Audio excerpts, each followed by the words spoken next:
மேற்கு வங்கத்தில் முதல்வர் மம்தா பானர்ஜி தலைமையிலான திரிணமுல் காங்கிரஸ் கட்சி 4வது முறையாக ஆட்சியை தக்கவைக்கும். தமிழகத்தில் அதிமுக தலைமையிலான என்டிஏ கூட்டணி ஆட்சியை பிடிக்கும் என்று மேட்ரிஸ் IANS நடத்திய கருத்துக் கணிப்பில் தெரிவிக்கப்பட்டுள்ளது. மேற்கு வங்கத்தில் மொத்தமுள்ள 294 இடங்களில் திரிணமுல் காங்கிரஸ் 155 மற்றும் 170 இடங்களையும், பாஜக 100 மற்றும் 115 இடங்களையும், மஜ்லிஸ் 5 மற்றும் 6 இடங்களை கைப்பற்றும் என தெரிவிக்கப்பட்டுள்ளது. மேற்கு வங்கத்தில் மம்தா பானர்ஜி மீண்டும் முதல்வராக பொறுப்பேற்பார் என்று கணிக்கப்பட்டாலும், இம்முறை திரிணமுல் காங்கிரசுக்கும் பாஜகவுக்கும் இடையே கடுமையான போட்டி நிலவும் என்று தெரிவிக்கப்பட்டுள்ளது.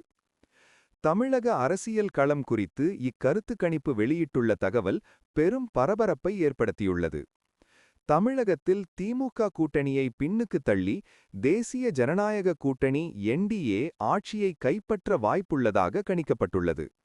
தமிழகத்தில் மொத்தமுள்ள 234 இடங்களில் NDA 114 மற்றும் 127 இடங்களையும், திமுக 104 மற்றும் 114 இடங்களையும், விஜயின் தமிழக வெற்றி கழகத்துக்கு 6 மற்றும் 12 இடங்களும் கிடைக்கும் என்று கருத்து கணிப்பு கூறியுள்ளது.